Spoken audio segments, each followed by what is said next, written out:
Magandang araw na muli mga boss. Ang problema nito, pag nagpreno si customer, meron daw siyang naririnig na matining na tunog or parang sumisipol. Yung parang ganito, ganon. O kaya, gumaganon siya. Ayan mga boss yung kadalasan problema ng mga may sasakyan. Pag ganyan mga boss, ang una nyo lang gagawin dyan is buksan nyo itong brake caliper nyo. I-check nyo kung makapal pa yung preno nya. Tanggalin nyo lang yung 2 bolt dito sa brake caliper na number 14 kung ganito yung sasakyan nyo.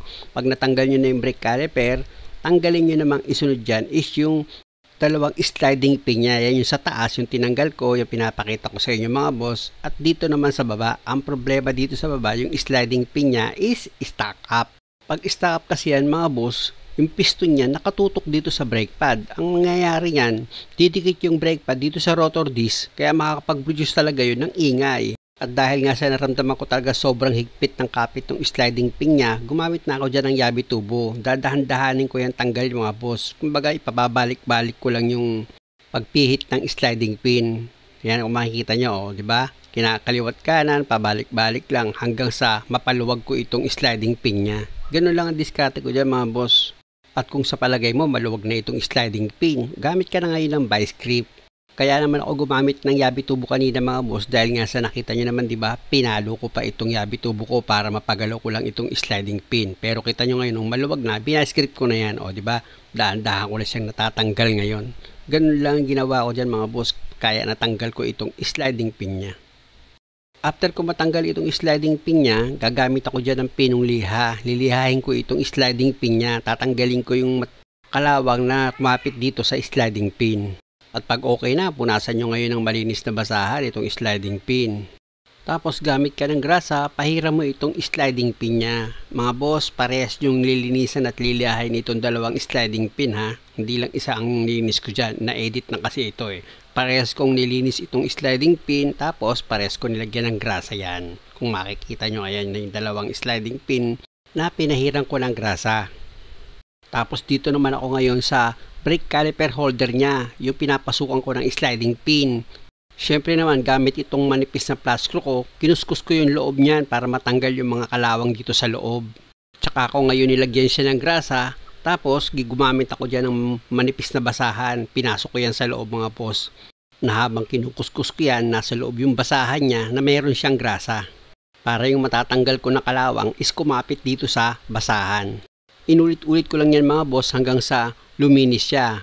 Tapos gumamit ako ng penetrating oil. Inisprayan ko yung loob ng paglalagyan ko ng sliding pin para siguradong malinis siya. At dahil okay na ako dyan, dito naman ako ngayon sa brake pad niya.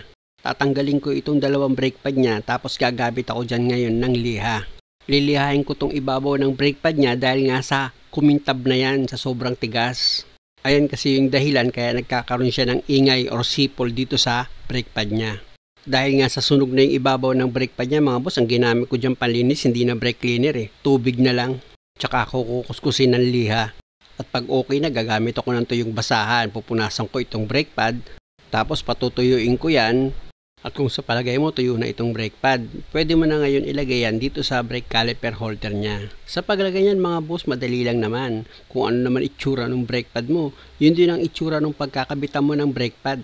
Dito sa brake caliper holder niya, ilalapat mo na lang yan. Na pag maayos na yung pagkakalapat mo ng brake pad, dito ka naman sa kabilang side. Ganon din mga boss. Same procedure din ng paglagay, hindi ka naman dyan mahihirapan. Tapos pwede mo na ngayon ilagay itong 2 sliding pin niya dito sa brake caliper holder.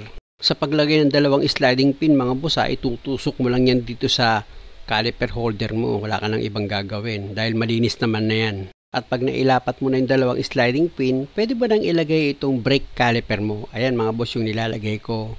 Isentro mo lang maigi yung pagkakabitan mo ng bolt na number 14 dito sa sliding pin mo para hindi ka mahirapan.